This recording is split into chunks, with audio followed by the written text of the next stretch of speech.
കുട്ടികളുണ്ടാകാൻ തടസ്സമുണ്ടാക്കുന്ന കാര്യങ്ങൾ എന്തൊക്കെയാണെന്നറിയാമോ? കുഞ്ഞുങ്ങൾ എന്ന സ്വപ്നം വൈകുന്നതിനു പിന്നിൽ നമ്മുടെ ശരീരം തന്നെ തരുന്ന ചില ലക്ഷണങ്ങളുണ്ടാകാം. അവ നിസ്സാരമായി കാണരുത്. 1. ക്രമം തെറ്റിയ ആർത്തവം. ആർത്തവം കൃത്യസമയത്തു വരുന്നില്ലേ?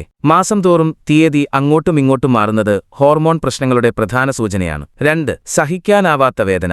ആർത്തവ സമയത്ത് അമിതമായ വയറുവേദനയോ നടുവേദനയോ ഉണ്ടെങ്കിൽ അത് വെറും പെയിൻ എന്ന് കരുതി തള്ളിക്കളയരുത്. അത് എൻഡോമെട്രിയോസിസ് പോലുള്ള അവസ്ഥകളാകാം. 3. രക്തസ്രാവത്തിലെ മാറ്റങ്ങൾ. ചിലർക്ക് അമിതമായ ബ്ലീഡിംഗ് ഉണ്ടാകാം, മറ്റു ചിലർക്ക് വളരെ കുറവും. ഗർഭപാത്രത്തിന്റെ ആരോഗ്യം ശരിയല്ല എന്നതിന്റെ സൂചനയാണിത്. 4. എപ്പോഴും തളർച്ചയും താൽപര്യക്കുറവും. എത്ര ഉറങ്ങിയാലും മാറാത്ത ക്ഷീണവും ലൈംഗിക കാര്യങ്ങളിൽ താൽപര്യം കുറയുന്നതും തൈറോയിഡ് അല്ലെങ്കിൽ ഹോർമോൺ കുറവുകൾ മൂലമാകാം. 5. പെട്ടെന്ന് വണ്ണം വയ്ക്കുക, പ്രത്യേകിച്ച് വയറിനു ചുറ്റും കൊഴുപ്പടിഞ്ഞു കൂടുന്നതും പെട്ടെന്ന് ശരീരഭാരം കൂടുന്നതും ശ്രദ്ധിക്കണം. ഇത് PCOS ലക്ഷണമാകാം. ഈ ലക്ഷണങ്ങൾ കണ്ടാൽ ഒട്ടും പേടിക്കണ്ട. കൃത്യസമയത്ത് ഒരു ഡോക്ടറെ കണ്ട് പരിശോധന നടത്തിയാൽ പരിഹരിക്കാവുന്നതേയുള്ളൂ. പുരുഷന്മാരും ശ്രദ്ധിക്കേണ്ട കുറച്ച് കാര്യങ്ങളുണ്ട്. അത് അടുത്ത വീഡിയോയിൽ പറഞ്ഞുതരാം. ഒന്ന് ഷെയർ ചെയ്തേക്ക്. ഇതുകൂട്ട് കൂടുതൽ അറിവുകൾക്കായി ഫോളോ ചെയ്യാൻ മറക്കല്ലേ.